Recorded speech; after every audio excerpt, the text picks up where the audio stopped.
Dear devotees, my humble obeisances to you all. All glories to Srila Prabhupada. Thank you so much for joining His Holiness Chandramauli Swami Maharaja's daily class. Today we are continuing with our Srimad Bhagavatam series of second canto, chapter 5, verse number 21. Hare Krishna No. Maharaj. Sorry, No. Maharaj. No.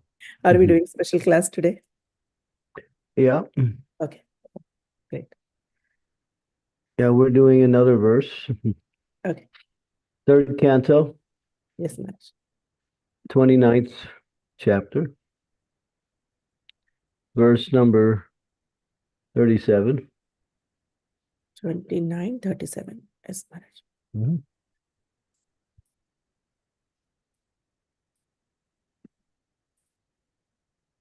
Today is the final day of the year, according to the Christian era, the year 2024.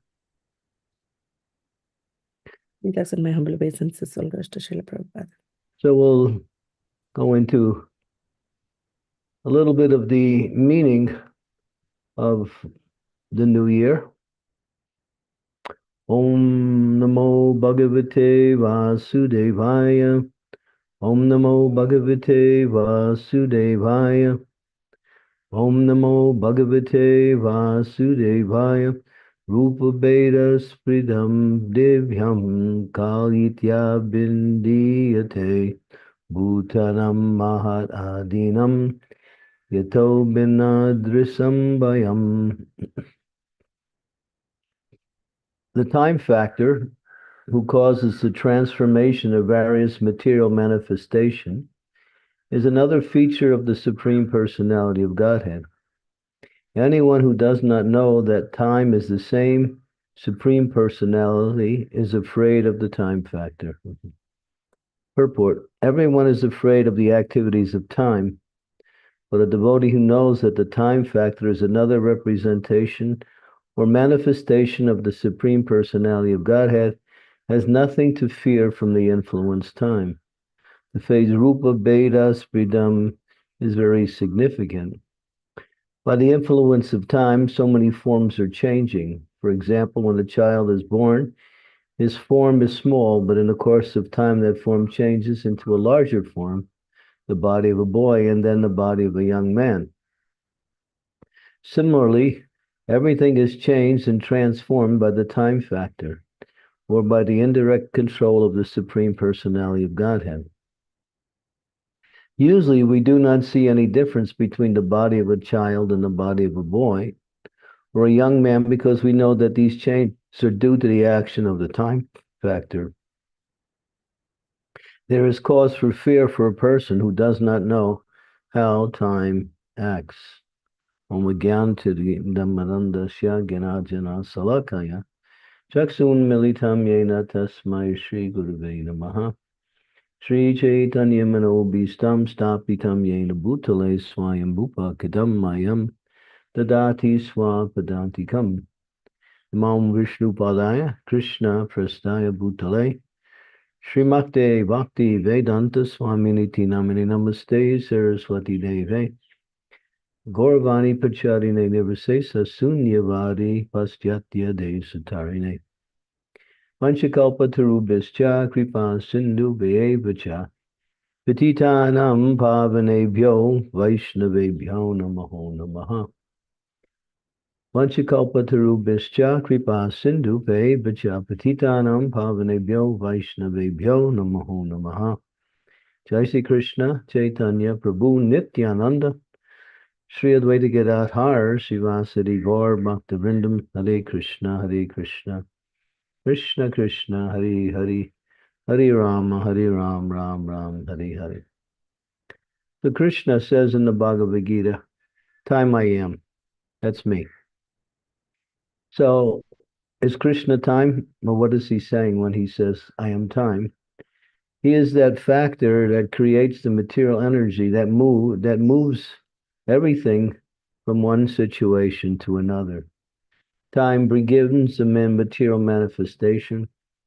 Time moves that material manifestation from different stages and time also will destroy that same material manifestation.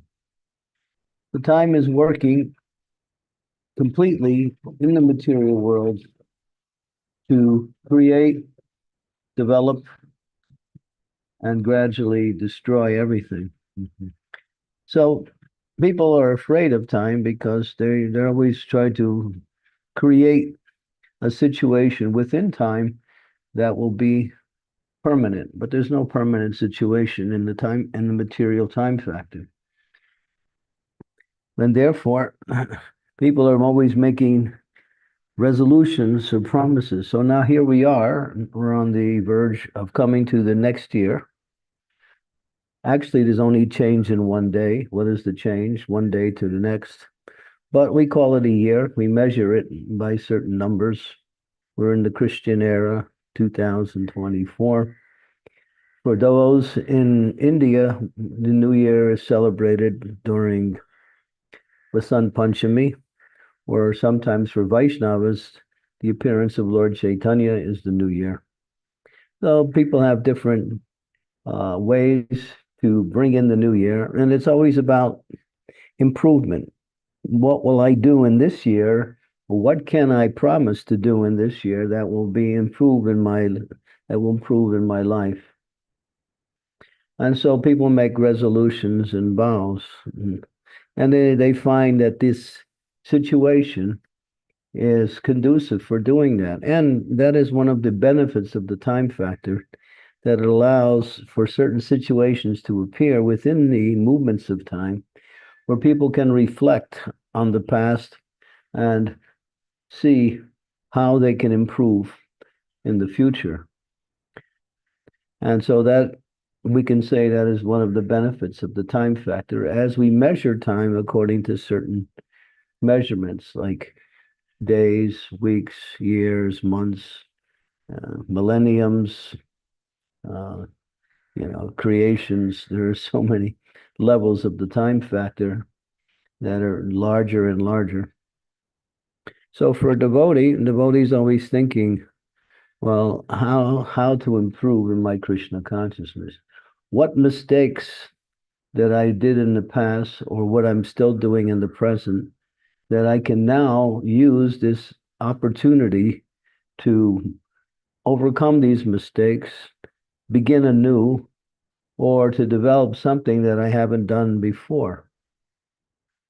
And also how to avoid, or how should I avoid, what am I doing in the past that I no longer see as beneficial, or which is causing me to go down in my life, either devotionally or for the non-devotees, materially. So this opportunity for making a vow, or we call it a sankalpa. Sankalpa means a vow also, to improve. But we see that as the time factor moves persons past the junction, we find that people have sometimes a hard time, or find it impossible to keep the vows that they make, because they think simply by making a vow they can change. But no one can change simply by making a vow. That's not possible. One can change only when they change their consciousness. Making a vow is nice and may bring about some change, but as the consciousness is the same, one will continue in the same way as they were continuing. So devotees, vows is to change their consciousness or to increase their consciousness to Krishna consciousness more and more. And so there's also opportunities for making sankalpas, or small vows, such as, I will now chant my rounds early in the morning rather than throughout the day. I will now read Srimad Bhagavatam every day, no matter what. I'll always put time aside for Srimad Bhagavatam. I will practice becoming more humble and try to serve the devotees more and more. So these vows are good and they're recommended because they bring about a change in consciousness. And when consciousness is changed, activities also are changed according to the type of consciousness one may develop in the process of making a vow or change. So here we are on this cusp of the new year, and people are all running around thinking how I'm going to improve. But nobody ever improves because they don't change their consciousness. They keep the same consciousness. And sometimes they become so determined to change that something happens for a little while, but they fall back to their own ways again, because just like we see in the sixth canto, it describes what is called praishchitya. Praishchitya means atonement, where Sukadev Goswami is approached by Maharaj Parikshit after hearing from Sukadev Goswami how people suffer tremendously due to their sinful activities, and in describing the 27 hells that one can visit at the time of death due to their materialistic sinful activities. So he becomes somewhat overwhelmed with the mode of compassion. How can people change? How can people get out of this cycle? And simply by atonement, this is called prashchitu, people think, well, just like people go to the confessional in the Christian tradition, they have this program because you meet the priest once a week, the day before Sunday on a Saturday, and you sit there. You don't see him. You're in a box. There's a screen there, and then you confess your sins to him. He hears and he says, "Well, here's some prashchitya, some atonement." But then people, all right, they do the prayers, but they go out and do the same thing again because the consciousness is the same. So we are forced by our desires, and consciousness is an expression of those desires. Just like people go to jail for some crime, they suffer because of that. They know the crime is wrong. They vow to, when they get out, that they're going to be free from that. But then we find that at least 62 to 75% of the people who come out go back again, performing practically the same crime again. And this is the thing, is that because the desire in the heart is still there. The desire in the heart is still there. So any kind of atonement is like trying to put a Band-Aid on a cancer victim. It has no value. So it has to go deep into the root of the consciousness where the seats of desires exist, and formulate and transform those desires into spiritual desires, or beneficial desires, you might say. Beneficial for the non-devotees. They want to be good people. They want to do the right thing. They want to enjoy. But for the devotees thinking, I want to become more attracted to Krishna. I want to become more enthusiastic in the execution of my devotional service. I want to take more opportunities to associate with and serve devotees. These are the types of things devotees think about in terms of transformation of consciousness. But that may not also manifest unless we purify the consciousness. So through the process of hearing, chanting, and serving, particularly serving also, not only hearing and chanting, but serving, we transform our consciousness from one level of material consciousness to a higher level until we get beyond material consciousness into the level of spiritual consciousness, or Sudasattva Krishna consciousness. So this idea of making resolutions is recommended, but we have to understand that change will come only as we purify ourselves through the process of devotional service. So that has to be the sankalpa. It should be about purification, and the results of purification will come out in the form of the activities that we are now performing. in the quality of those activities. So, yes, resolution. So the time factor is very favorable in that sense, bringing about opportunities for change. But the time factor is also teaching us something else, that now it's 2024 and we'll be going into 2025. And at the end of 2023, we were going into the year 2024. So another year of our allotted time within the body is lost. So this is another element of the time factor, which teaches us that as the time factor is moving, we have less and less time in this particular situation we are in.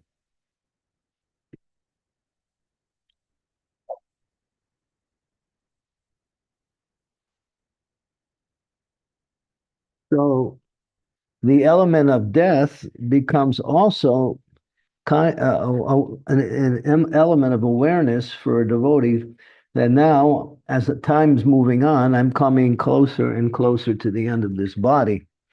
So what will I do with whatever remaining time I have? So these different elements of the time sort of indicate the movements of time and the decrease of our time within this particular body. And then we know that according to our consciousness at the time of death, we project ourselves to our next situation. So the devotee thinks, yes, how much time do I have? I don't know.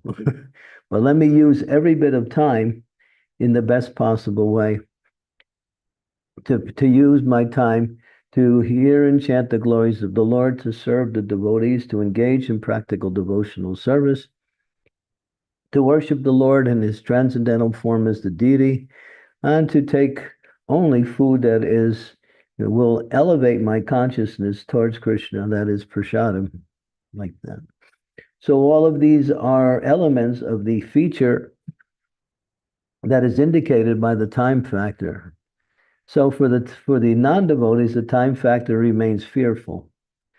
As it says here, anyone who doesn't know that the time is the same Supreme Person is afraid of the time factor. But devotees know the time factor is Krishna, and he's moving us closer to him, but he's also teaching us that in the reduction of our element of time within this body, we should become more and more conscious, more and more aware that whatever time I have left, let me use it in the best possible way. Let me use it to become more and more Krishna conscious. So making a vow is good, and we should do that. But sticking to the vow will also depend on the purification of our consciousness. If we are stuck in a particular level of attachment in a material way, to simply make a vow to overcome that attachment might be very nice, at least within the words. But unless we purify our consciousness, we'll still gravitate back to our old ways, because they say habit, material attachments are basically formulated by habit. They say habit is one's second nature. So habit is changed by habit, replacing a spiritual habit, replacing a material habit with a spiritual habit will destroy the element of the material and bring about a change towards the spiritual. So devotees have an opportunity, and we take advantage of these different elements of celebration. People say the new year, let it become a year of cheer. But it's all just words and has no meaning, because they do the same thing they do every year. They make a little change, but their change is like moving from one side of a difficult situation to the other side of the same difficult situation. It looks different, but it has the same effect. Because in the material world, The time factor is simply an element of fear for the non-devotees, and they want to enjoy this material world more and more.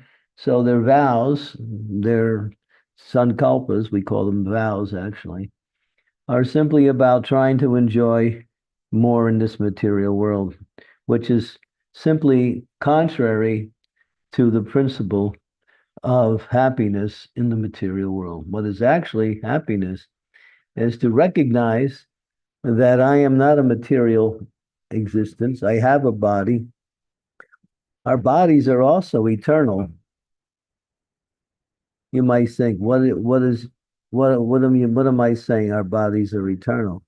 Because matter is never created or destroyed. That's both in scripture, and also the scientists know that also. That matter changes its different forms, but it always remains in one form or another. Just like when you cremate the body, it turns into ashes, and then the ashes break down into further and turn into dust. And the dust is simply more of a minute element of that same body, but it's the body in a different form. That's all it is. So nothing is lost, only the forms. So for a devotee, they don't worry about the material body so much. They see the material body as simply an object to be used in the service of the Lord. And they're not making vows in order to increase the happiness of the material body, because they know that happiness is simply ephemeral. And real happiness or real success is to awaken our attraction and attachment in devotion for Krishna. And that will bring us beyond the time factor. When we move into the spiritual realm, there is no time there. Time is eternal there. Time becomes eternal, where nothing changes, but everything expands in its own personal existence. Everything becomes better, but nothing changes. In this world, everything goes down, but everything is changing at the same time. It's going down and changing. Because the waves of material energy work in such a way that they push the living entity down, down, down, down, down, down. So one who is aware of that realizes, let me reach the shore where there is no time. And that is the spiritual world, or the engagement in pure devotional service. So everyone is going to be, at least in the material world, celebrating the new year, but we celebrate the opportunity to engage more and more in Krishna consciousness and try to improve our Krishna consciousness by purifying our consciousness through the real celebrations, hearing and chanting the glories of the Lord. Hare Krishna.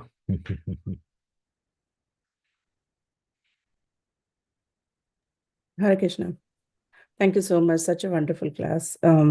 Very, uh, very nice class about time and about the New Year resolutions. Thank you so much, Maharaj. Dear devotees, any questions or comments, you can please go ahead now, and please turn on your cameras if possible. Silpesh Prabhu, please go ahead.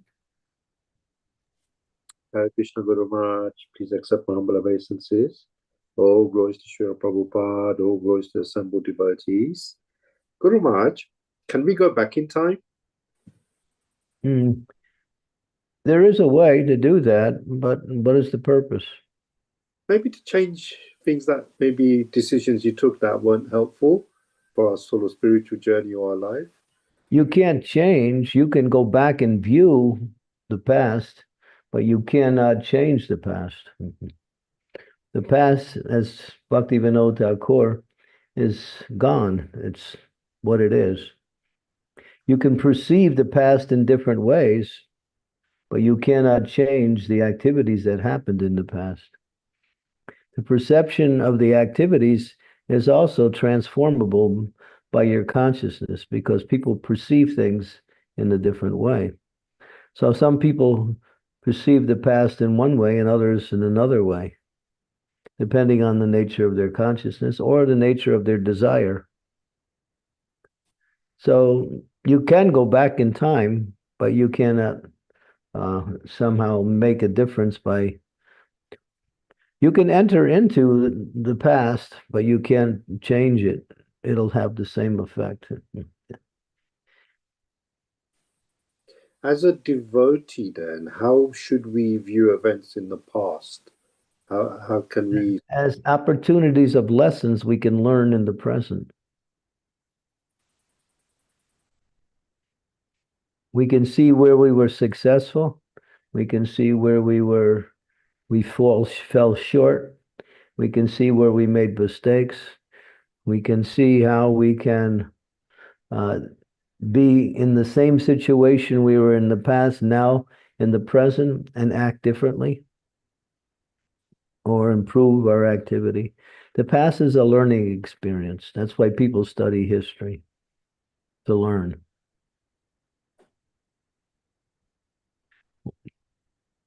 The present is the reality, and the future is simply a dream.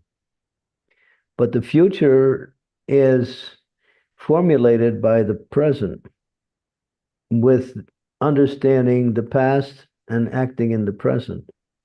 And then you can change the future.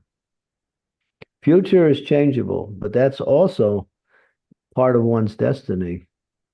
Krishna knows everything about you. He knows everything you're going to do in this life all the way to the end. But because he is very merciful, he's giving us various types of information to help us change in the present so we can also change the future.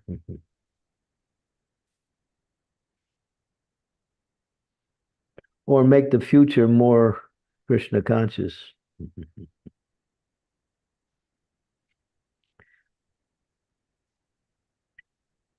So, yeah. Time is a part of the material energy, but it's Krishna in his impersonal energy.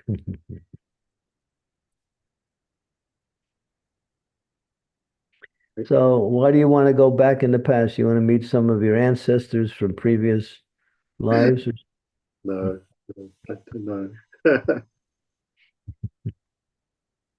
If you go back in the past, you may also have to experience your death, that you died in the past also. That's when sometimes they can put people onto, there is a science where you can go back into the past through hypnosis. You can travel back into the past and see your life in previous lives. But you also might see your previous death also. That's dangerous. That happened on the BBT, British Broadcasting Television, where they put someone on a live show into the past through hypnosis. It was a lady, and at one point she started to really become very frightened, and they had to stop the experiment. And then later they learned she was experiencing her death in the past. So there's no benefit going back into the past. It's dangerous also. You can learn from the past, but that learning experience is meant to improve the present. That's all.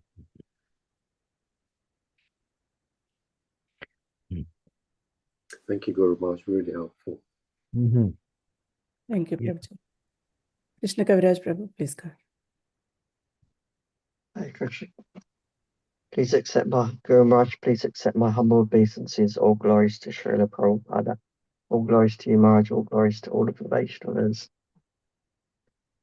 Guru Maharaj, you were talking about vows, and I was thinking, personally, I feel reluctant to make vows because I like to set things that I want to do this and that and the other that I think will be good for my spiritual life. But I know that I'm setting challenges for things that are challenging for me, and I'm not sure how long I will be able to keep going with them, but I have a strong desire to do my best to keep going with it, but as long as possible. And Yeah, 'cause I'm reluctant to make a vow because it might be too challenging and I might fail. And the other thing is I might choose A, B, and C, and then later on I may get directed by the seniors that maybe A, B, and Z would be better. So then I would want to change, and I feel like failing on vows, which is I don't like to make them. Well, in spiritual life, it's good. And even if you fail, there's no loss. Because it's all about improving your Krishna consciousness. So why not give it a try? And if you're successful, then the benefit will be there. And if you're not successful, just the endeavor will be an effort in devotional service. You can't lose. Thank you very much. I didn't realize that there was no loss. I thought that there were like consequences. Mm-hmm. Yeah. If we look at it from the material point of view, that's one thing. But from the spiritual point of view, there's no loss. Okay, so you can set them as challenging as you want to. Yeah, but make it within, reason. Mhm. I mean, there are devotees who like to really put themselves in a situation where they make this real difficult vow just to see if they can reach it. But Prabhupada also says, be careful not to jeopardize your present Krishna consciousness by making these very strong attempts, because you may also fall back. So something within reason. Okay. Like increasing our rounds, increasing our time at the temple, or becoming more aware of the things that I need to become Krishna conscious. Let me become more attentive to how I am behaving in Krishna consciousness, so I can improve my behavior, my activities. These are within reason. Okay. Thank you very much. And what is the correct way of making a vow? Well, you can go before the spiritual master, Srila Prabhupada, or even the deities, and make it in a form of a prayer. And then formulate the words of your vow and offer it. And also ask the Lord that if he is pleased, to bless you so you can become successful.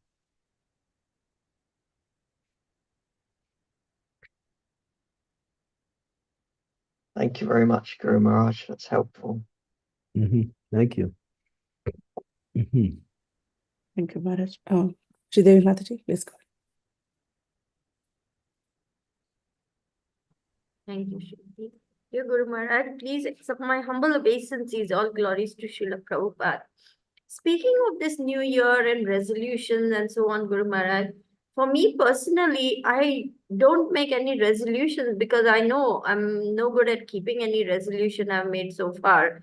So I simply pray that I hope that I can work on things that I need to work on all year round anyway, each day, every day, so that I can become a better devotee than I was yesterday, day before, and so on.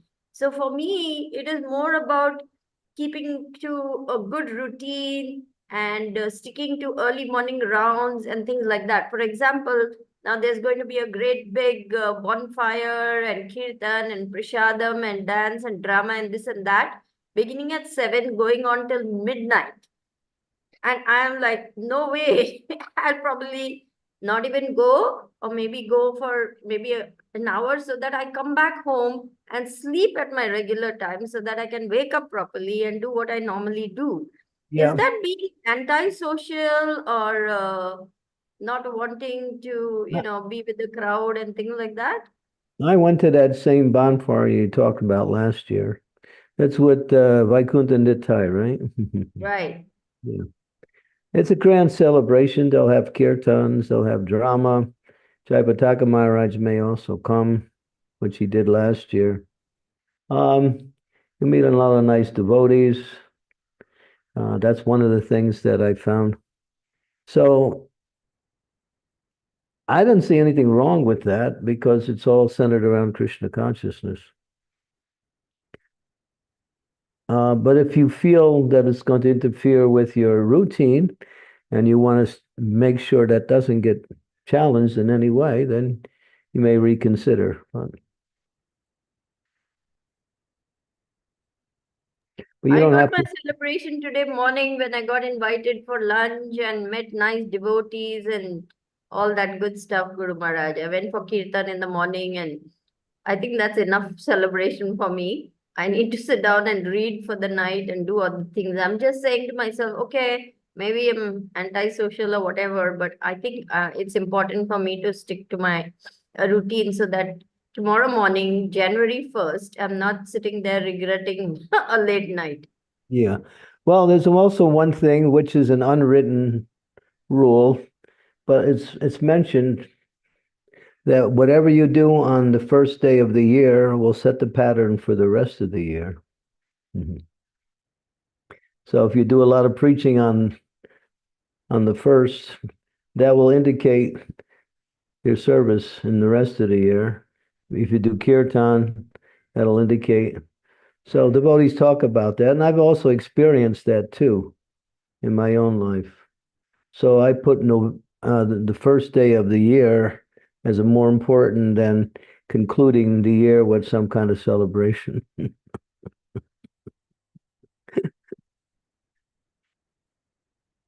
Thank you, Guru Maharaj. Thank you very much. Hare Krishna. Anyway, it's a Christian year. It's not even our new year. Our new year is Gaur Purnima.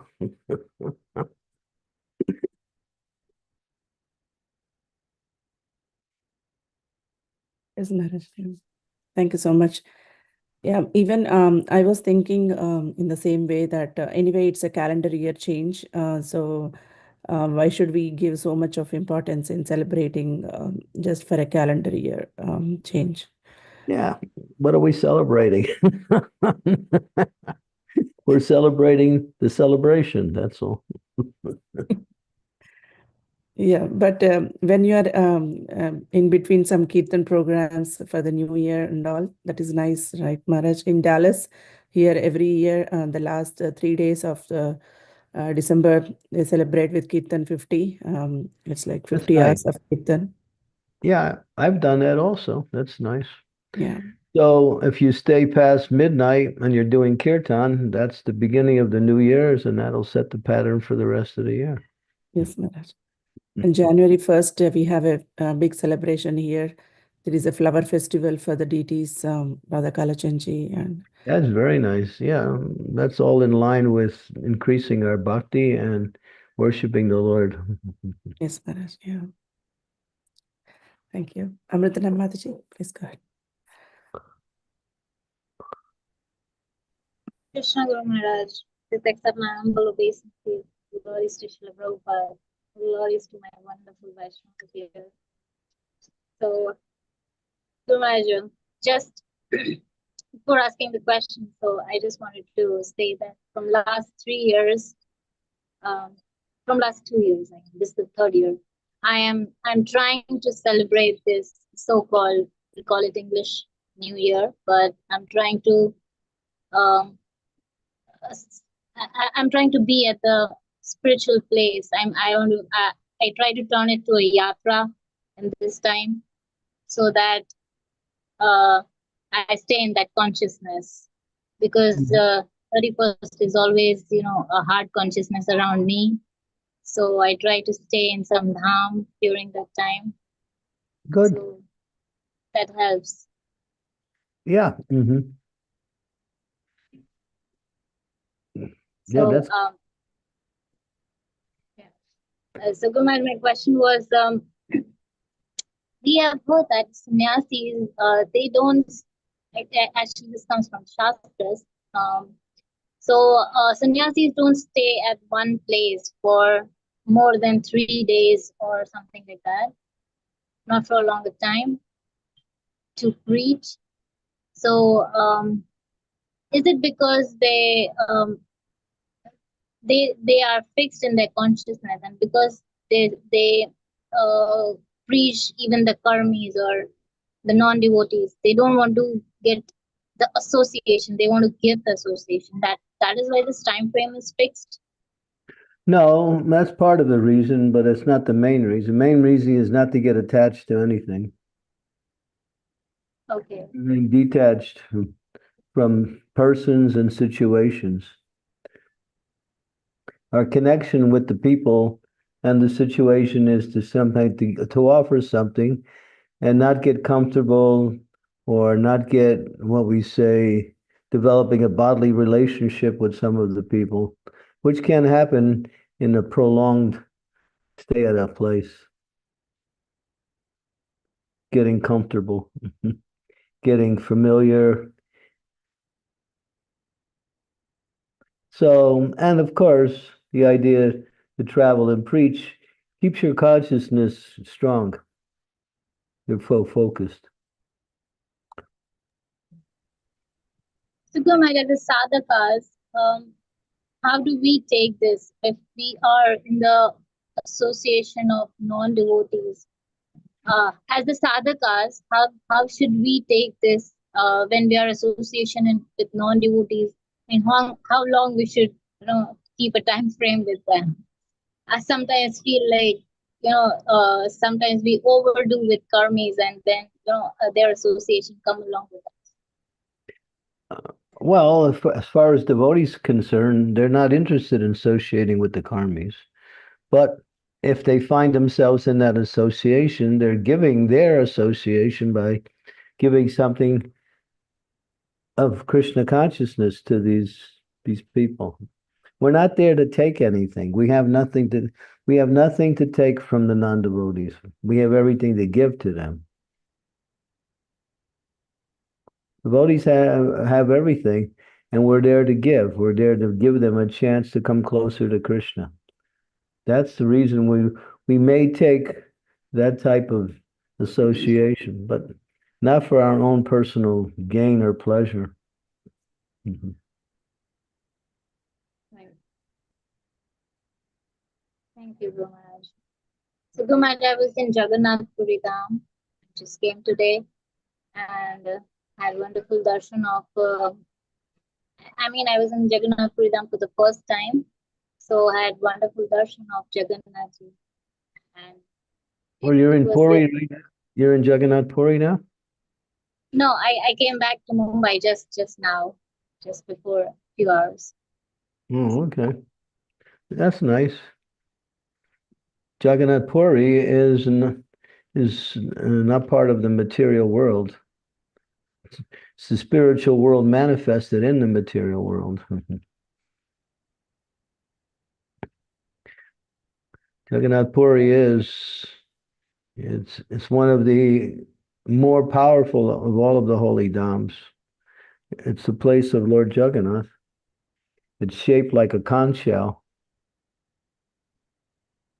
Anyone born in Jagannath Puri has 4 arms. If you take rest in Jagannath Puri, you're getting the benefit of doing 1,000 dandavats. Eating fish in Jagannath Puri is getting the benefit of having Havishyana. So Jagannath Puri is another level of existence. If you see the Dham in any material way, you're not seeing the Dham. You're seeing just the coverings over the Dham. Yes, Ganesh. Anyways, I found it really, really wonderful. That's Yeah. a different energy there. Yeah, it's definitely higher energy. It's spiritual energy. Yes. Also, Tota Gopinath. Tota Gopinath was very wonderful place for me. I don't know. I really felt a wonderful energy there. Out of out of my expectations. Good. Share your experience with others. That book that you put together, my travel diary, at the very beginning of the travel diary, you can see I wrote a very, very long explanation of my experience in Jagannath Puri. That's so, yeah, for me, it was such a powerful experience. Each time I go there, it's just like very powerful. Yes, Guru Maharaj, it is indeed. Thank you. We have Jyotirmaya online here, along with Jyotirmaya and her good husband. What's his name? Can't remember. Hare Krishna Vinayak. Maharaj, Vinayak. Okay, yeah, he lives in Jagannath Puri. Vinayak Prabhuji. Yes, Maharaj. Yeah, see, he's always smiling. He can't stop smiling.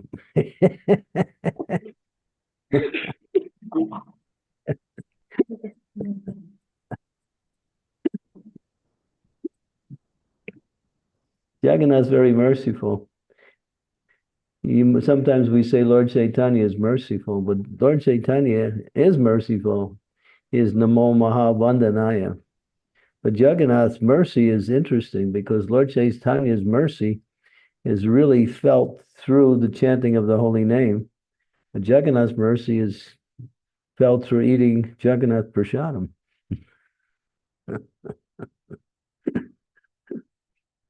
So sometimes they say, who's more merciful? But there's a beautiful bhajan.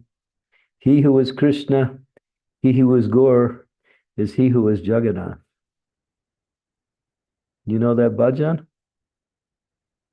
He who is Krishna, he who is Gauda, he who is Jagannath. And they're the same, but in different features of them, of the Supreme Lord. And Jagannath's very merciful.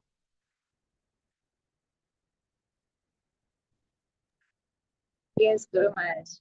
I can totally feel the mercy of Jagannath Ji in my personal devotional life as well. If I'm coming here till Did here, you, it's Jagannath Ji's mercy. did you go in the temple? Yes, Guru Maharaj. Twice. Good.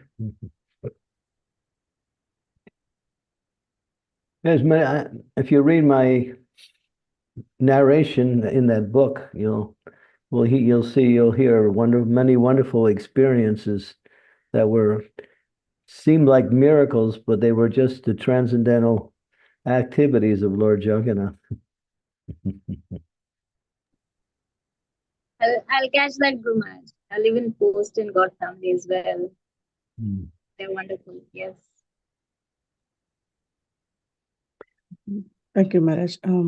The devotees, any more questions? Maharaj, I have a question. Krishna Kaviraj Prabhu, He's Yeah. back. Okay.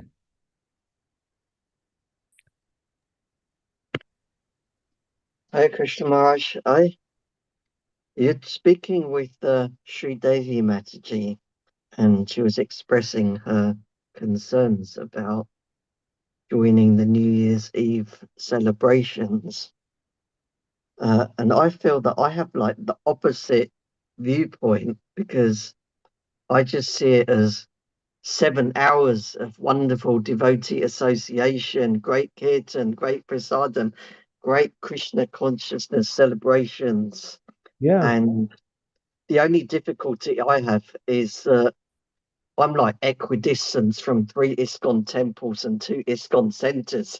So the only is the family argument about will we go there or there or there or there or there. Yeah. And I don't care if it messes up my morning program because it's a bank holiday. I've got loads of time to catch up on my sadhana and my reading and the chanting and everything. Well, if I was in Mayapur, I would be going to that program. but I'm not in Mayapur, so we have a program here of just doing kirtan, so which is nice. Yeah, it's recommended that we take the opportunities that the non-devotees create for celebration and turn it into a festival to hear and chant the glories of the Lord and to associate with devotees. Sri Devi, you'll be all right if you go. I'm not saying I won't go completely, but I'm saying that I don't want to jeopardize my morning sadhana. For me, it's very important, Guru Maharaj. Otherwise, I go nuts. I mean, I'm as it is nuts. So for me, not to chant early morning means finished. Everyone who comes in the way, look out. It's like that. So I just have to, protect my sadhana. That's how I feel. Yeah, but one of the good things is you'll meet so many wonderful devotees there. Okay. That's All right. Mhm. And you like association, right? You resonate with devotee association. Well, stay up to it starts what, 8 o'clock, I think. Yeah, it's starting that's what the poster says, starts at 7 and of course goes on till midnight. But I have the option of coming back, by 9 or 9:30. I don't have to stay till midnight. Okay. Whatever you decide. But go. Okay, I will because you told me to. Have you been there to that place? No, I didn't go last year, Guru Maharaj. I had the invitation, but I did not go. We're frozen again. Looks like we're on the freeze. Yes, Maharaj. Yeah. Can you Hare hear me? Krishna, Hare Krishna, Krishna Krishna, Hare Hare. Hare Srimati, can you Rama, hear me? Hare Rama, Yes, Rama Rama. Mataji. Yeah, now it's better. Yeah. Thank you, Maharaj. Sridevi Mataji, you have any question to ask? No, I just wanted to clarify. Thank you so much, Guru Maharaj, for egging me on. Thank you. Maharaj, I have a question that so when we are talking about the changing of consciousness, we are going to meet the same people, same devotees, same place, same services, everything same, and the same challenges are there still, but we have to change our consciousness. That's what I understood from this class.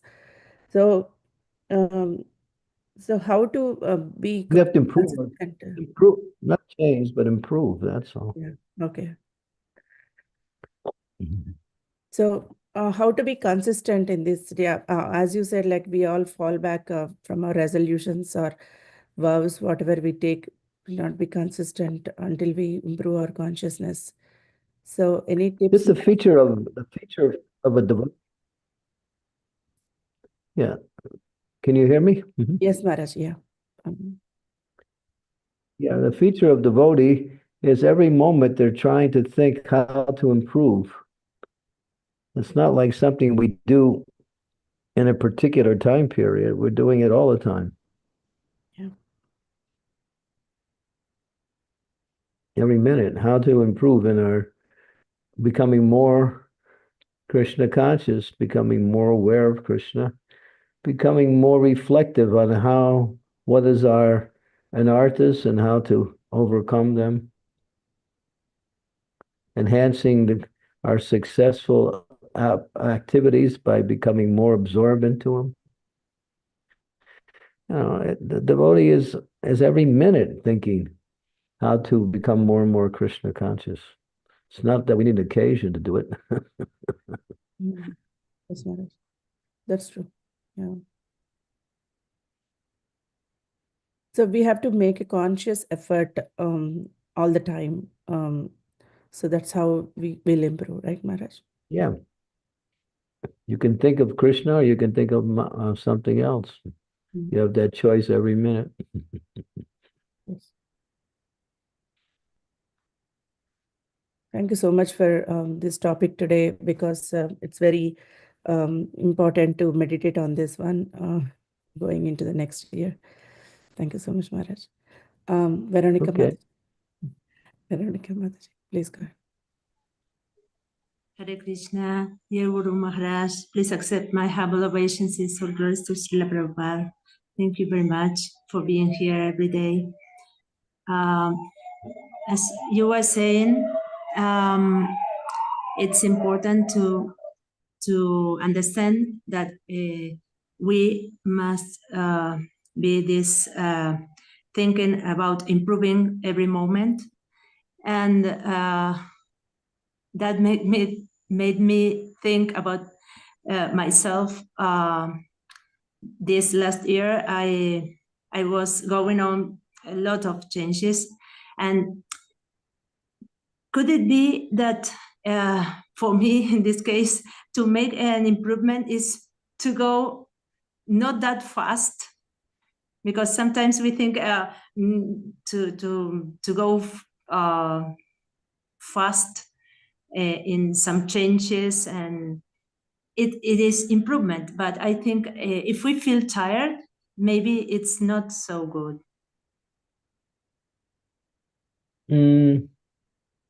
Go. What is they say? They say Godspeed. You ever heard of that word, Godspeed? Uh-huh. It's a slogan, right? That means learn that speed that is in line with your spiritual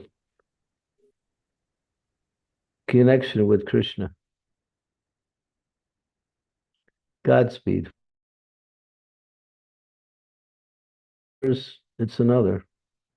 Each person might have a slightly different way of approaching change.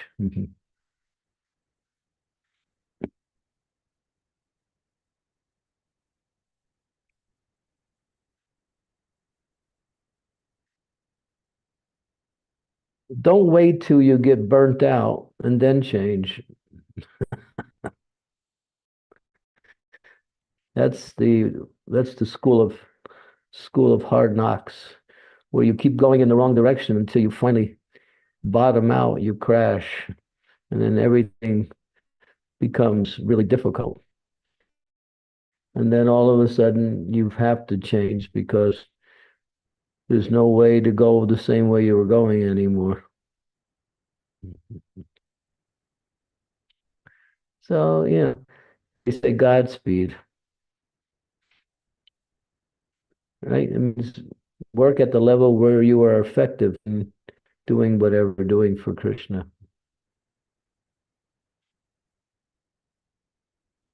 For instance, you'll see life in the West is faster than life in India. Of course, now India is also picking up its pace due to its influence of the Western culture.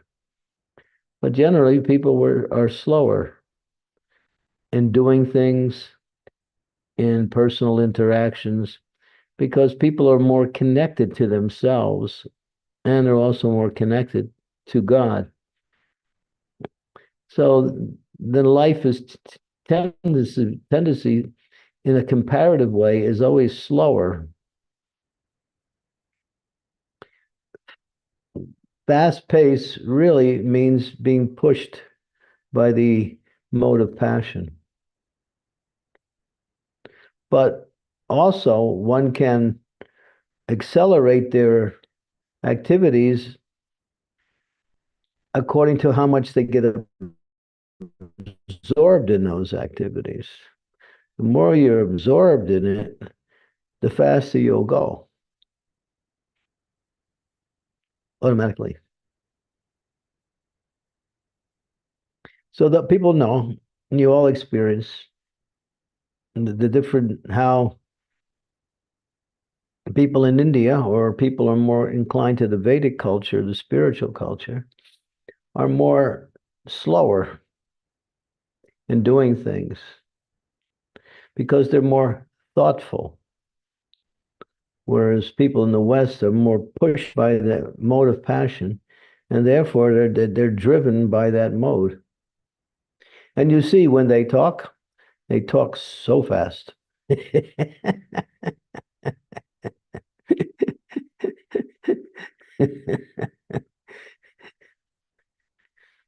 They may be very coherent, but they also speak super fast.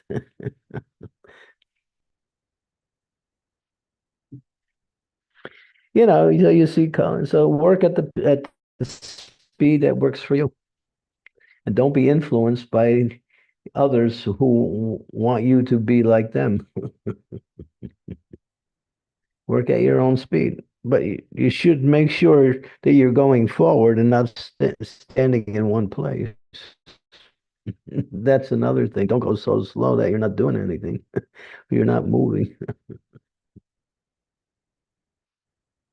But thoughtfulness is more reflective of the mode of goodness, where activity is more reflective of the mode of passion. And laziness is reflective of the mode of ignorance.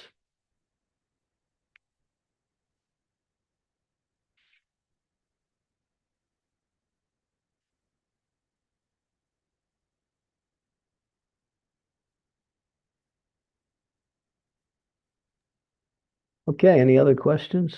Thank you, Maharaj. Devotees, any more questions? What did Rishabh post? He's putting different levels of speed there. What was that? Speed of sound, speed of light, It's in the chat. speed of mind, speed of God. He's saying speed of sound, speed of light, speed of mind, and speed of God. Mhm. Each one is faster.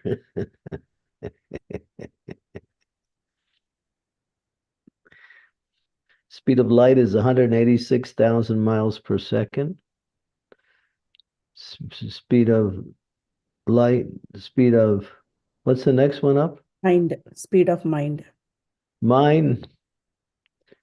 What's next after that? Speed of God. No, there's four there. We missed? First one is sound, Maharaj. Speed of sound, speed of light. Speed of sound. Yeah. Mm-hmm. And one, yeah. third one is speed of mind and speed of God. Well, connect with the God speed, and you're always at the right speed. If you remember Krishna, then you're on God's speed.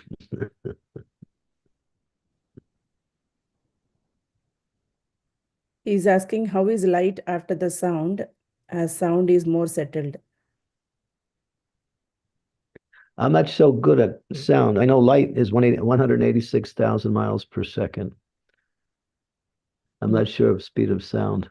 I think speed of sound is faster, isn't it, than the speed of light? The speed of light. Not on physics, Maharaj, but I was thinking because if you look how things were developing, then sound is more subtle element than the light.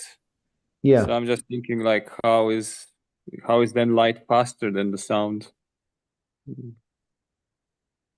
Yeah, that doesn't make sense because subtle is always more faster than gross. Yeah, They're lying. They're always, well, they're not, they speculate based on their instruments. We have a question from Shakshi. Yes, Sakshi. Hare Krishna Maharaj, please accept my humble obeisances. All glories to Srila Prabhupada. Hare Krishna to all the Vaishnavas. So Maharaj, talking about desires. So sometimes we see that we have some good spiritual desires, like trying to follow the instructions and trying to be obedient. But what happens is sometimes the mind doesn't allow us to remain obedient or maybe follow the instructions. So how do we strengthen our desires so that You have to control the mind. Mhm. Control the mind by controlling the intelligence. And you control the intelligence by connecting with spiritual energy or philosophical truth. The mind is the source of the senses, The mind controls the senses, but if the senses become very strong, they drag the mind away also. You have to make your mind strong. And you do that by chanting and by hearing. We should not be pulled by the mind, but we should control the mind so the mind can control the senses. Too much sense gratification makes the mind difficult to control.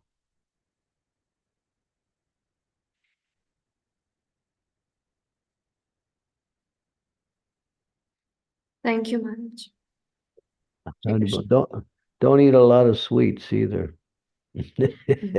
I don't. Then it becomes hard to control the mind then. If you're going to eat sweets, eat them in small quantities.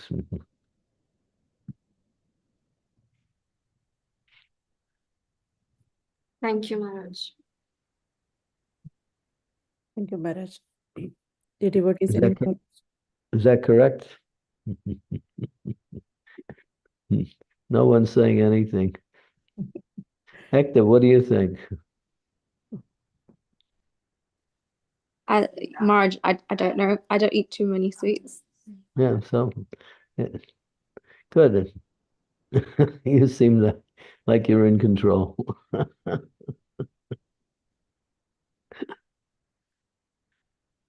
Strong mind means a controlled mind.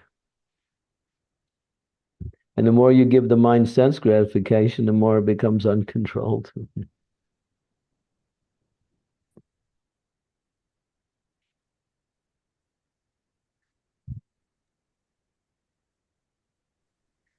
Austerities of the mind, one of the austerities of mind is to become satisfied. But if one is trying to engage in sense gratification, you create a dissatisfied mind, because sense gratification can only give us this false feeling of satisfaction. Real satisfaction is when one goes deep into their Krishna consciousness through contemplation on Krishna, hearing and chanting the glories of the Lord, remembering the Lord.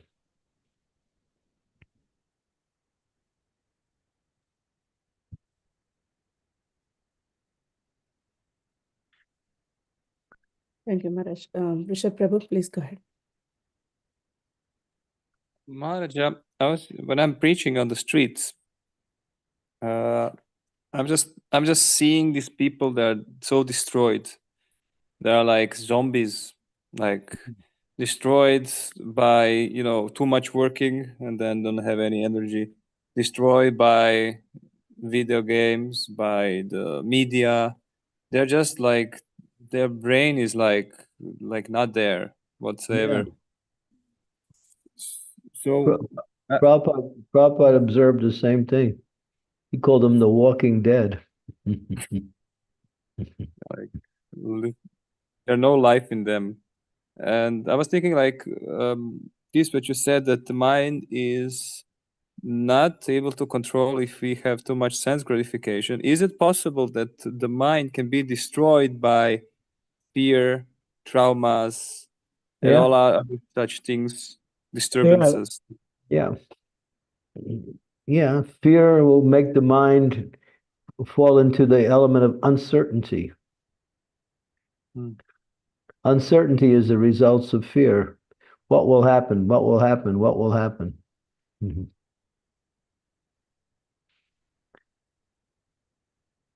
And then when a person is fearful, they'll grab to something which they think is the solution. They'll take anything that comes along.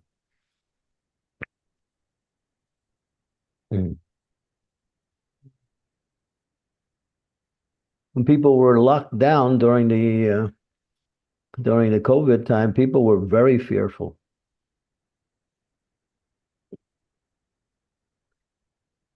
Because it was unnatural to get locked down.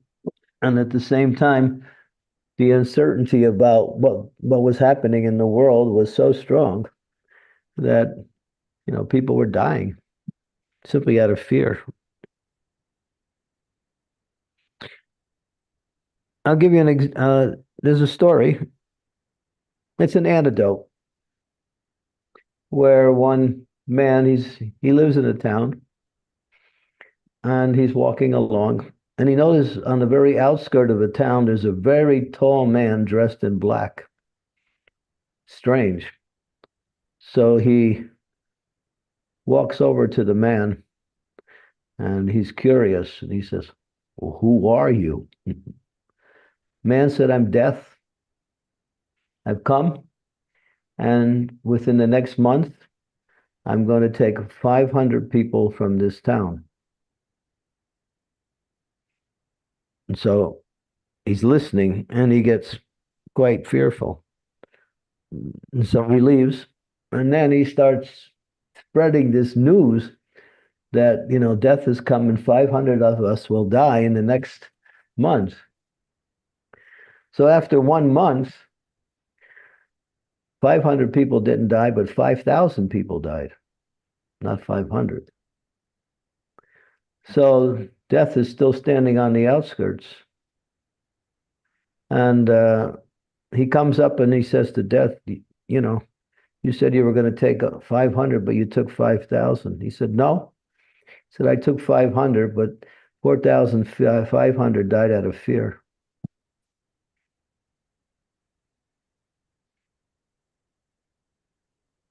So fear is crippling and can lead to death also. In traumas, Maharaj, Therefore, is always devotee is abhayam. Abhayam is fearless because they depend on Krishna. They know there's nothing to fear as long as I'm connected with Krishna. Krishna will take care of me. And whatever will happen will be ordained by Krishna, and I have nothing to worry about. Even if something calamity happens, still, it's under the control of Krishna in my life. For devotee, Krishna is there. For the non-devotees, the material energy is there. Because that's what they chose. So devotees have no fear because they know Krishna is there. Krishna will protect me. We have to be, this is one of the principles, main principles of bhakti, is that Krishna is not my protector, he is my only protector. My friends, my family members, my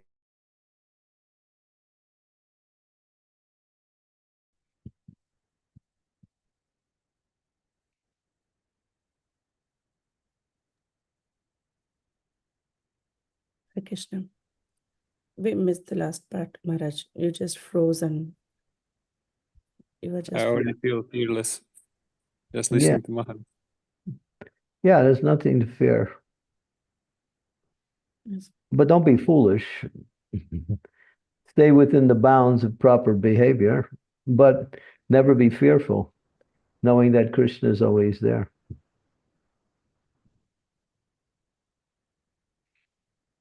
Right. Yes, Maharaj. You don't want to jump off a building and say, I'm fearless because Krishna is going to protect me. That would be foolish and stupid, obviously. But stay within the bounds of proper behavior. And then you know that in any situation you might find yourself, Krishna is there to protect.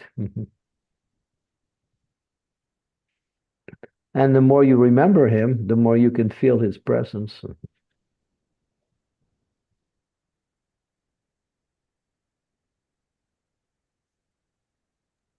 I feel bold now, bold to do things for Krishna. Yeah, that's a quality of Vaishnava. There's nothing to fear. Krishna is always there.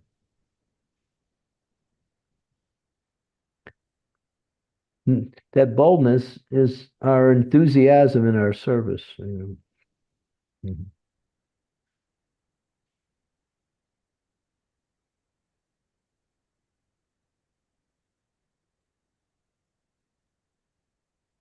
Thank you. Krishna Kaviraj Prabhu, you have anything to ask? I just wanted to ask Guru Maharaj, from the story that you just told about death taking 500 lives and another 4,500 following in fear, is that a reflection of how it is in the world in this material world that we're living in? Yeah, people are cutting their life short because fear is so much prominent in the world. Everyone, from the topmost person in the material world down to the lowest, has fear. And it's Even like but devotees should have what is called healthy fear. There's a thing called healthy fear. What is that healthy fear? That I may again fall back into my material, back into material consciousness, into material activities. So please, Krishna, protect me from falling back into Maya. That's called a healthy fear of Maya. So therefore, one is careful in dealing with the external energy, so they don't fall back into that again, be contaminated to be affected by the material energy. So one of the ways to prevent that is always take association with spiritually minded persons. But when you're out preaching, you give your association. If they try to give their association to you, you just turn it around and give your association to them. We don't want their association. They have nothing to give. We want to give them association so they can improve in their life, become more and more connected to their eternal Lord, like that.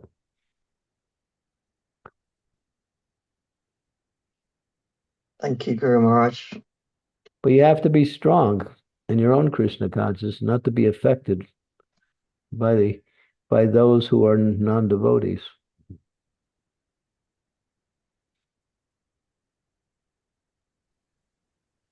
What is that strength that you see that material life has nothing to offer? It has nothing to offer.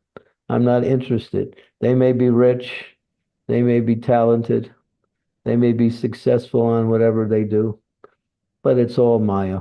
It's all illusion. It'll all be lost in time. I have no interest in that.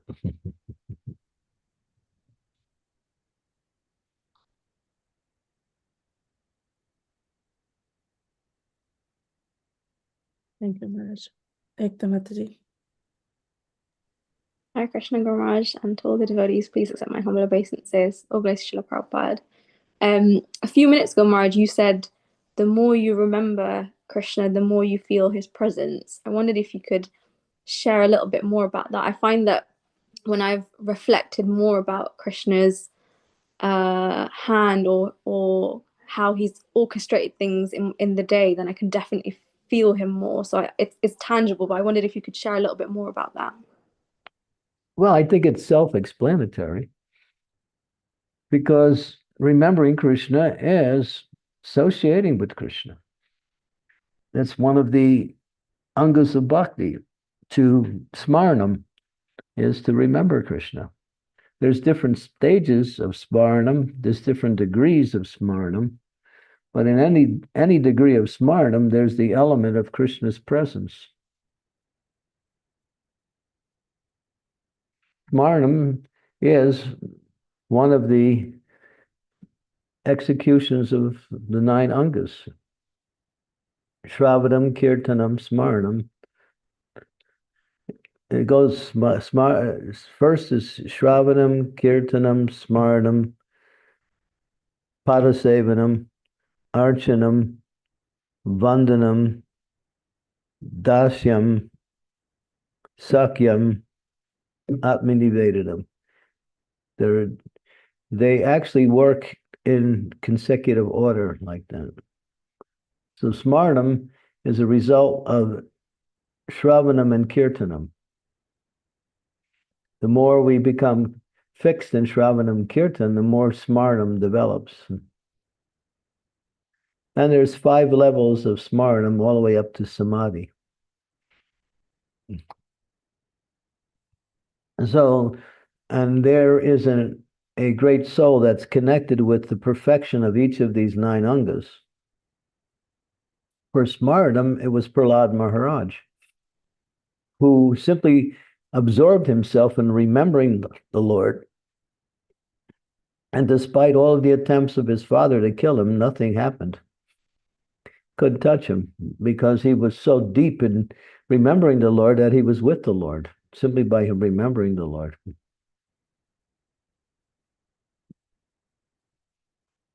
And that remembrance is very, very effective even in a broader sense. Just like Prabhupada would say, and you can try this yourself and you'll see.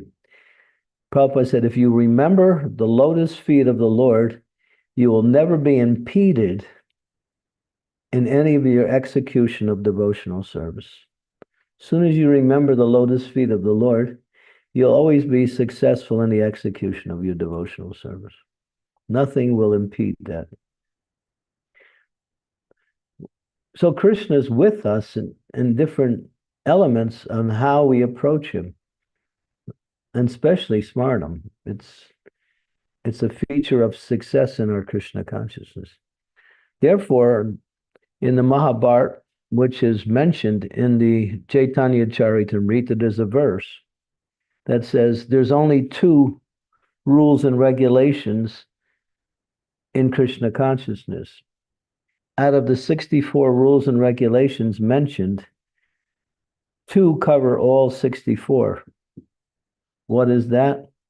Always remember Krishna, never forget Krishna. Positive and negative.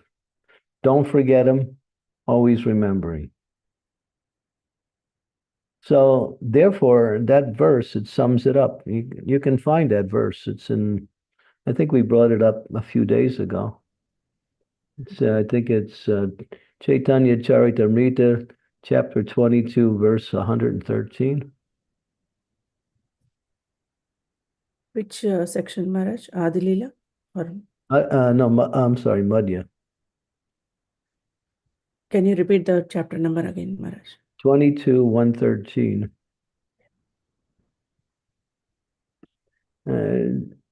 So this is not some euphemism or some eulogy or some hyperbole. It is actually a reality. If you remember Krishna, hey, you're with him.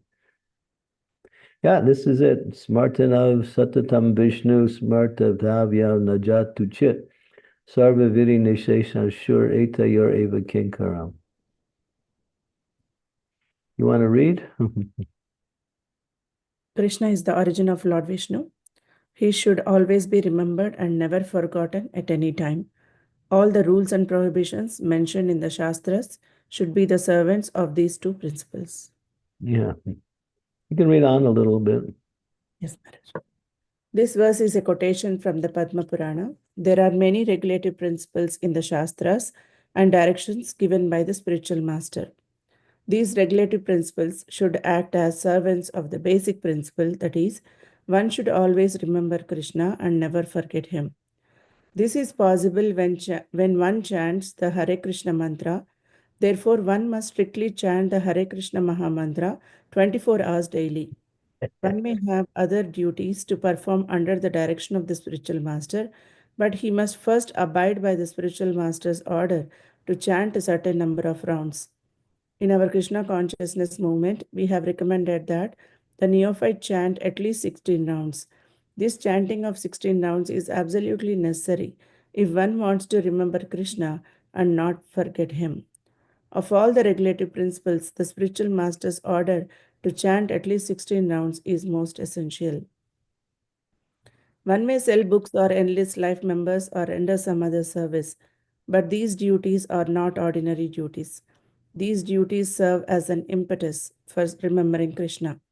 When one goes with a Sankirtana party or sells books, he naturally remembers that he is going to sell Krishna's books. In this way, he is remembering Krishna. When one goes to enlist a life member, he talks about Krishna and thereby remembers him. Smartavya satatam Vishnur vismartavyo na jatuchit. The conclusion is that one must act in such a way that he will always remember Krishna, and one must refrain from doing things that make him forget Krishna. These two principles form the basic background of Krishna consciousness. Mm-hmm. Here, everything is summed up in this principle. Always remember, never forget. Mm-hmm. Mm-hmm. And Prabhupada explains how we can, emphasize that consciousness by being very strict in our chanting of the Hare Krishna Maha Mantra.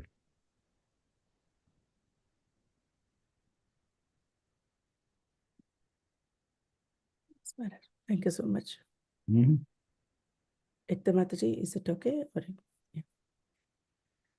Yeah. Suma Mataji, please go ahead. Hare Krishna Mataji. Hector's going to be my assistant. We're going to travel together. I finally found somebody who I can work with. I might just need to change my gender, Maharaj. No, don't do that. It won't be. then you may not be as good as you were in your other gender.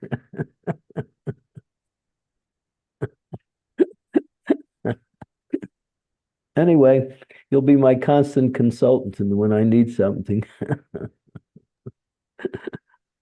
Nice. Yeah. Suma Mataji, please go ahead. Yes, Mataji. Thank you. Please accept my humble obeisances, Good Maharaj. Good Maharaj, I have a question. Like, for this New Year vacations, I have all my cousins came to my place. And for me, it is like a very difficult to handle them. It is they are not even following the 4 regulative principles, and they are like, whenever I say chanting or any kirtan in home with kids, why are you doing all these stuff, and what is Krishna? If I try to explain them, when I start explaining, they are like, I don't know the right word for tarka. Well, if you want to get rid, they say if you have an unwanted guest, don't feed them and they'll leave. So just don't give them anything to eat; they'll leave. I strictly said no meat coming to my home. So they are going out and eating and coming to home. And for all these, close the door. That's all. Prabhupada talks about that. If you have an unwanted guest, don't feed them; they don't stay. Yeah. Yeah.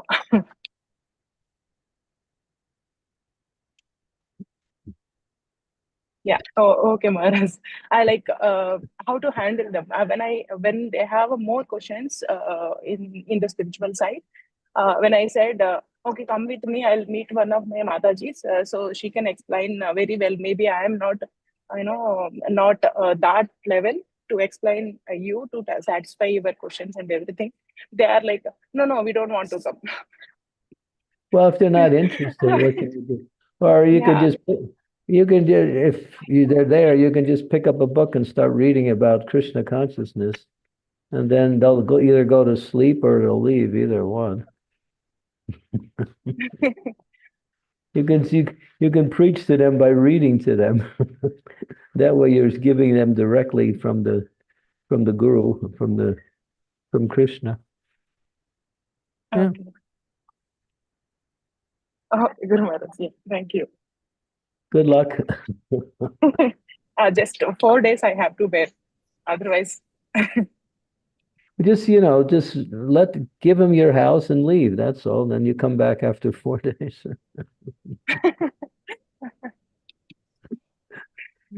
Tell them you have someplace to go.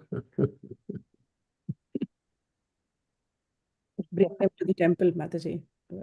They are not even interested, Mataji. We visited during the holidays, but they are not interested also. They said, like, Please go. We don't want to. That's okay. We will go. You're living in Dallas, Suma? Yes, yes, Guru Maharaj. Well, you got good association. You got Srimati and her good Yes. husband, and you got Balaji. So tell him you're going to visit some of your relatives.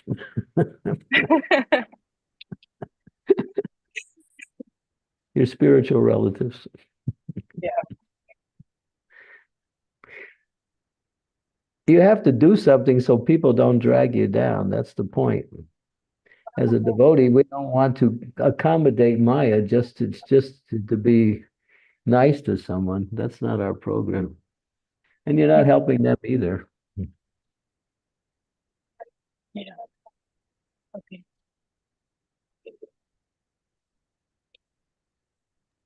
Thank you, Mataji. Thank you, Maharaj. Thank you. Thank Yeah, you. just be a little bit, Hare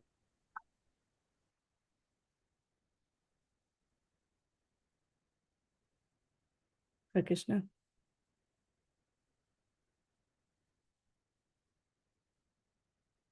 Hare Krishna. Your real relatives are your spiritual family. Those are the ones that actually care about you, because they actually have your best interest at heart. Material relatives are thrown together by karma. And we're leaving our old karma and we're developing spiritual karma now. So what was maybe acceptable in the past is not acceptable in the present, because now we are different. We're changed. We're moving towards eternal life. We're no longer interested in wasting time with activities that simply are centered around eating, sleeping, and talking nonsense. That's all they do. They all talk nonsense. Yes. Yes.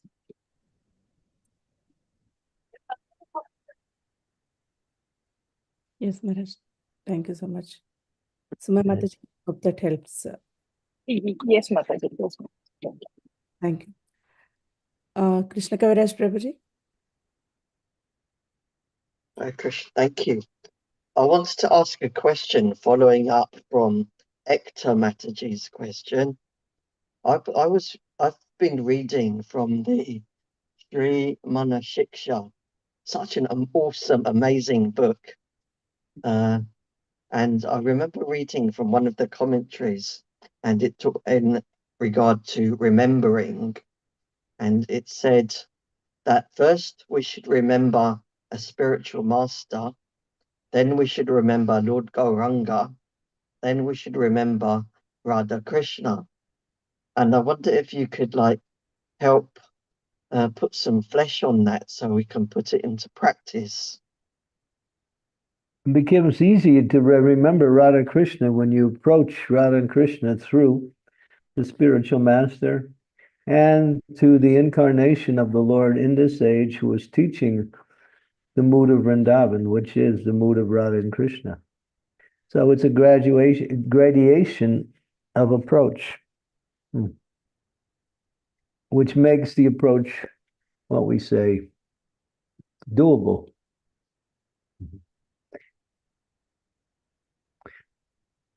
If we try to approach Radha and Krishna directly, we may not be able to approach. But if we do it by first honoring the spiritual master, and then getting the mercy of the spiritual master, which will lead us to the process of devotional service, which is taught by Lord Chaitanya. And the goal of the devotional service is to enter into the mood of Radha and Krishna in Vrindavan. So it's a progress. It's progressive. Like that. Yeah. Thank you, Guru Maharaj. That's helpful. Yeah. Thank you, Maharaj. Aarti Mataji. Hare Krishna, Guru Maharaj. Please accept my humble obeisances. All glories to Srila Prabhupada, all glories to the Vaishnavas here. Guru Maharaj, as you said to the Mataji that she's bearing bearing those relatives who are not following all the rules. What about Gurudev if somebody's husband, like my husband, is bearing me? he's not following any rules, but I'm following the rules. So he's bearing me. What should I do in this case? Stay strong in your own spiritual life. Maybe because of the connection between you and your husband, he may also change in due course of time. It says, a strong wife can also influence her husband in a positive way. Do your duties to your husband nicely. Keep them up, and he'll appreciate that. And at the same time, remain strong in your Krishna consciousness. Then he'll see there is some real value in what you're practicing. That will help him become more and more favorable. It's happened like that in many cases. Takes time, takes determination. But don't neglect your relationship with your husband by being slack in your duty as a wife. Continue in that way. And that will help him to understand that actually what you're doing is actually good. It's not pulling you away from your duties in household life, but it's helping you to become better at it. Yes, Gurudev, I'm doing everything, Gurudev, everything, but still he's not happy with me, and like he don't want me to go to temple. If I hear Prabhupada's lectures, he will say that what you will do with all this knowledge, and always you hear, and always you want to play the Krishna music. Why every time? So I'm not able to make him happy, Gurudev, even Yeah. though I. Well, it sounds like a long fight, but you can. Yeah, there are many chaste women who stay chaste to their husband, and in due course of time, they've changed them. So don't give up your spiritual practice. That's the most important thing. But at the same time, stay strong, stay steady in your duty as a wife. Yes, Gurudev, thank And you so much. when he criticizes you, just go on and do it and do. Just tell him that I'm learning about God and I'm feeling happy. He may not agree, but in due course of time, he'll see, oh, she's actually, this thing she's following is making her better in her duties as a wife. Yes, Gurudev. I'm trying to be like very polite, very humble, very quiet, but Don't compromise. But when it comes to my son, because my son is also following the four principles, he loves dancing on kirtan. But what he do, he will change the channel. He will put some other music for him, and that makes us a fight because if he is enjoying, but my husband don't want my son to listen all time the kirtan and dance. So I have no control over there. So that's make me so upset. But sometimes I have to be very quiet. And when I fight, then he will say that what is the use of doing all the chanting and everything when you shout? So it's all you are doing show off.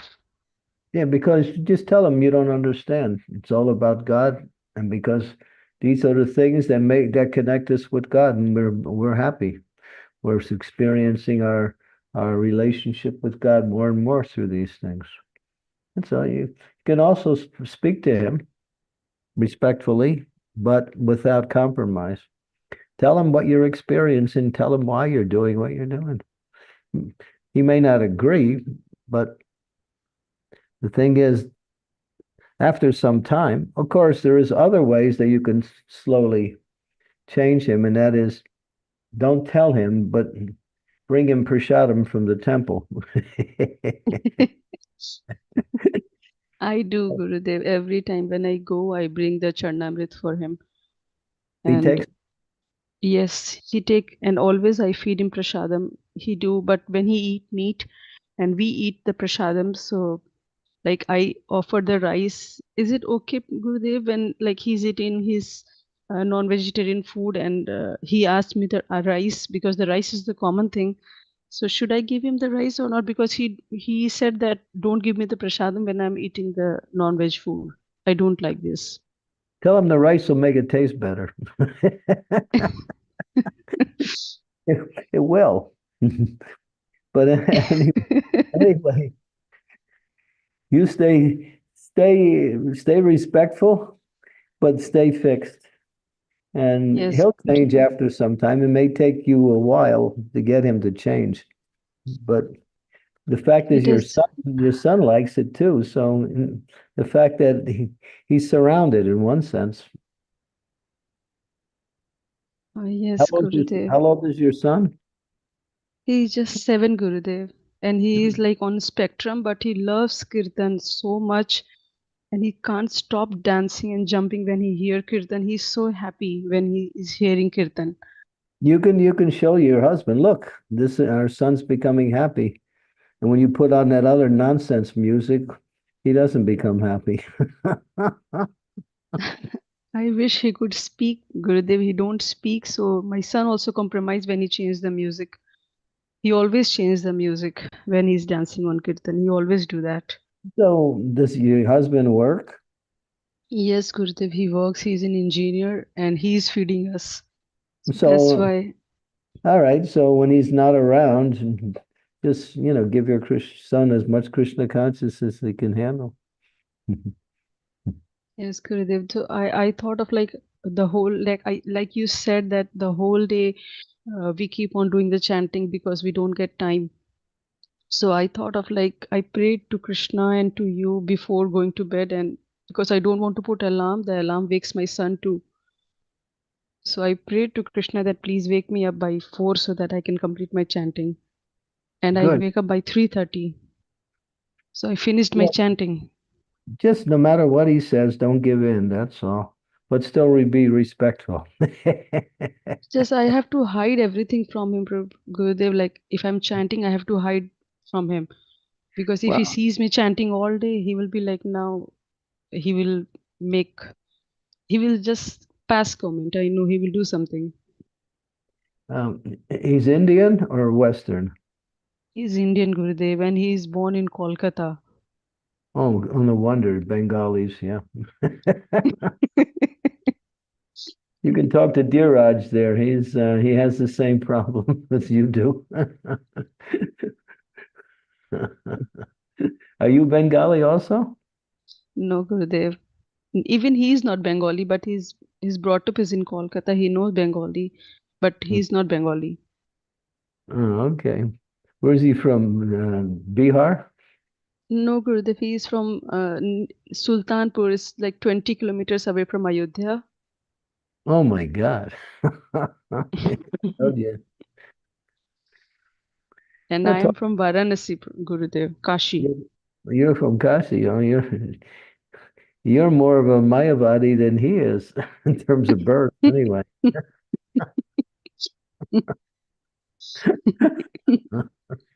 So you can just talk about Ram Leela.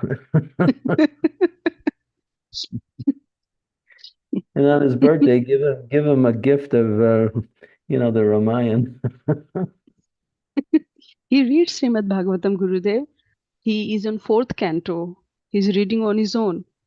But he had his own rules, and I said that you need a master to understand this book. And he said that this book is my master. I don't need anyone to understand. And I know he don't understand anything. He's just reading. He's reading Bhagavatam. Yes, Gurudev.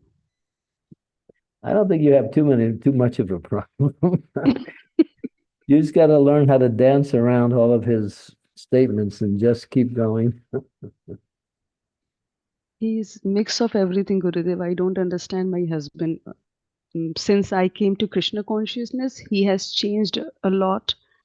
And I've seen like he's shouting, and before he was good when I was not in Krishna conscious. But now I don't know, Gurudev.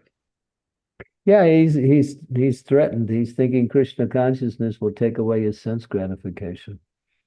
Because if he's reading Bhagavatam, that's what it says.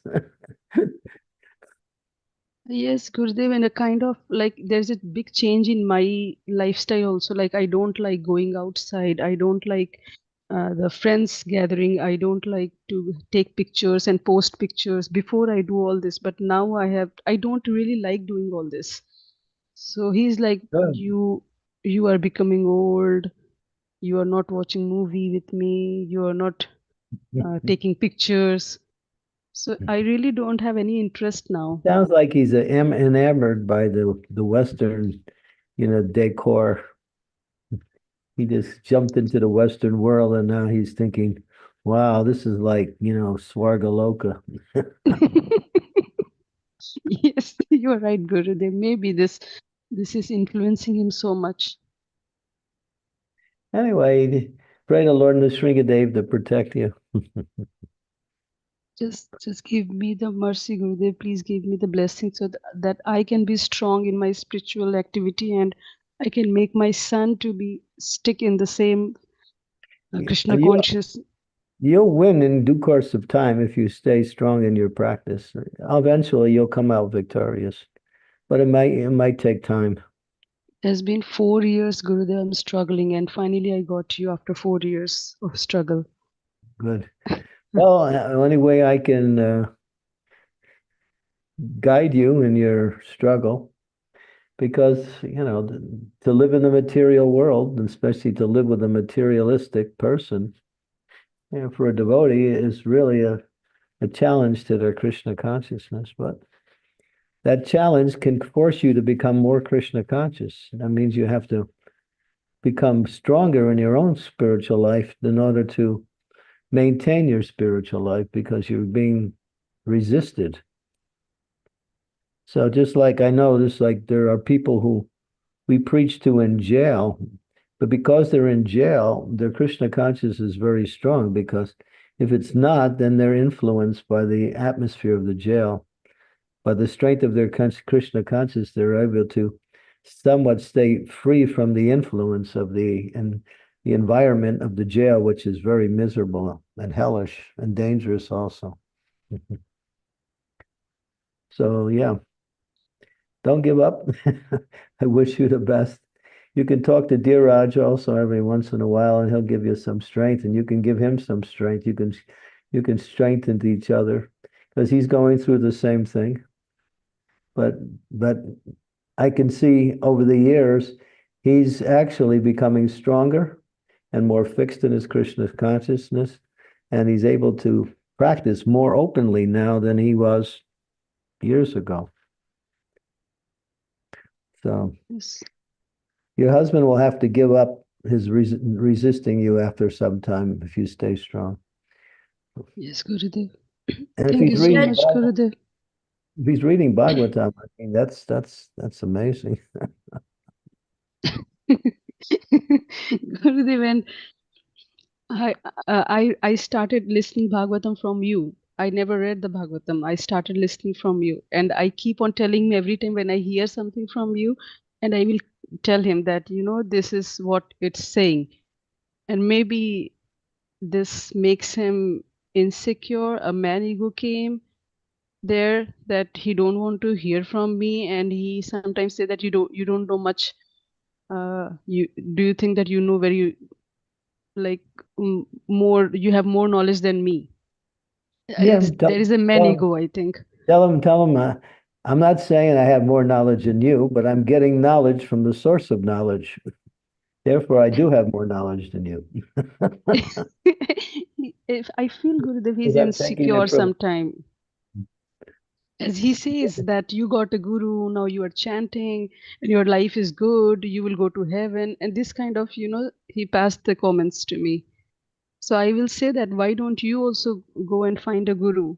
It's not wrong in that. But he's like, no, I'm okay with here. You go with and you do what you want. But he's Good. not happy with me. That's all right.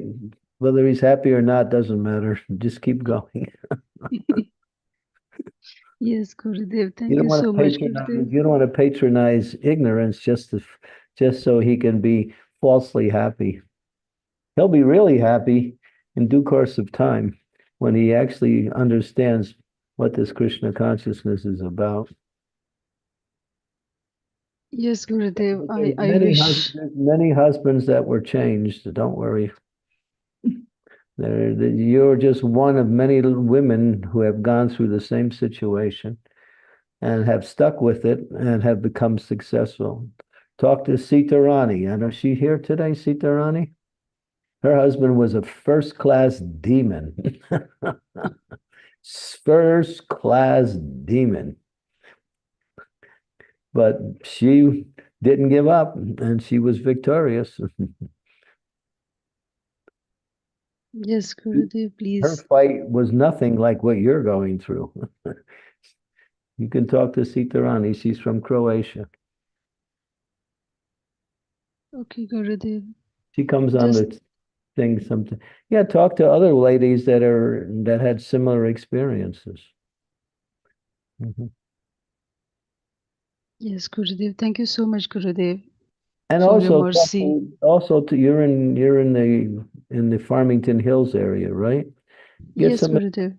some advice from Yugla Kishore. The guy is brilliant. I He's am starting the Bhakti Shastri course from Yugal Kishore Prabhu. He is starting this Sunday. He'll give you practical knowledge and a spiritual knowledge in a practical way. He's Okay, brilliant. Gurudev. Yeah, I mean, I wish I had 1/10 of his spiritual acumen. He's really brilliant. That's why he's making so many devotees in that area. Yes, Gurudev. I keep in touch with Prem Palvi Mataji all the time. Yeah, She also guides me very nicely. there you go. You'll win. Just keep going. Yes, Gurudev. Thank you so much, Gurudev, for your mercy. It wouldn't be possible. It gives me so much strength to go forward. Yeah, I offer my prayers for your success in Krishna consciousness. Thank you so much, Gurudev. Thank you. That's only what I need. Thank you, Maharaj. Dear devotees, any more questions or comments? We are almost 2 hours then for class. Maharaj, do you have still time? Can we do some chanting? Okay. You want to do a couple rounds or? Yes, Maharaj. Yeah. Thank you so much for such a wonderful class and nice discussion. And yeah, the end of the year is very nice class with you and with all the devotees association. Hope this mood will continue next year, tomorrow again. And Hare Krishna, Maharaj. Let's begin the chanting. Yes, Maharaj. Yeah. Thank you so Thank you, Guru Maharaj. Hare Krishna.